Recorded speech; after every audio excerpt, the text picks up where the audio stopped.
স্পেনের ইতিহাসে শুরু হতে যাচ্ছে এক নতুন অধ্যায়। দীর্ঘ ১৫০ বছরেরও বেশি সময় পর দেশটি পেতে যাচ্ছে একজন নারী শাসক। রাজা ষষ্ঠ ফিলিপ ও রানী লেতিজিয়ার জ্যেষ্ঠ কন্যা ২০ বছর বয়সী রাজকুমারী লিওনোর এখন স্পেনের সিংহাসনে আরোহণের জন্য পুরোপুরি প্রস্তুত।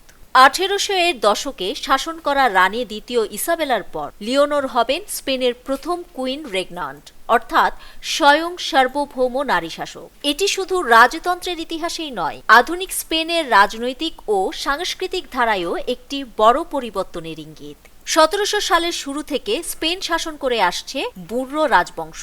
১৯৭৫ সালে জেনারেল ফ্রাঙ্কোর একনায়কতন্ত্রের অবসানের পর রাজা কার্লোস রাজতন্ত্র পুনরুদ্ধার করেন। ২০১৪ সালে সিংহাসন ত্যাগ করলে তার ছেলে ফিলিপ রাজা হন। রাজা ফিলিপ ও প্রাক্তন সাংবাদিক লেতিজিয়ার দুই কন্যার মধ্যে জ্যেষ্ঠ হওয়ায় এবং কোনো পুত্র সন্তান না থাকায় সংবিধান অনুযায়ী লিওনোর সিংহাসনের উত্তরাধিকারী। স্পেনের আইন অনুযায়ী সিংহাসনের উত্তরাধিকারী সশস্ত্র বাহিনীর কমান্ডার ইন চিফ হওয়ার প্রস্তুতি হিসেবে সেনা, নৌ ও বিমান বাহিনীতে প্রশিক্ষণ নিতে হয়। ২০২৩ সালে সেনাবাহিনীতে বুট ক্যাম্পের মাধ্যমে শুরু লিওনরের সামরিক জীবন। ২০২৪-এ নৌবাহিনীর প্রশিক্ষণ জাহাজ সেবাস্তিয়ান দে এলকানোতে ১৭,০০০ মাইলের সমুদ্রযাত্রা। ২০২৫-এর ডিসেম্বরে পিলাটাস PC-২১ বিমানে প্রথম একক উড্ডয়ন। স্পেনিশ রাজ পরিবারের প্রথম নারী পাইলট হিসেবে ইতিহাস। বর্তমানে তিনি বিমান ও মহাকাশ একাডেমিতে উচ্চতর প্রশিক্ষণ নিচ্ছেন। লিওনোর পড়াশোনা করেছেন ব্রিটেনের ওয়েলসের UWC অ্যাটলান্টিক কলেজে।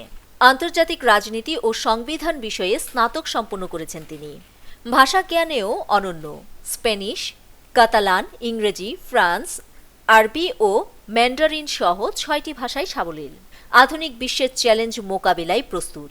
প্রগতিশীল ও জেনজি প্রজন্মের প্রতিনিধি হিসেবে লিওনোর ইতোমধ্যে স্পেনের সাধারণ মানুষের মধ্যে জনপ্রিয়তা অর্জন করেছেন। ফিলিপের অবসর গ্রহণ বা প্রয়াণের পর আনুষ্ঠানিকভাবে মুকুট পরবেন রাজকুমারী লিওনোর।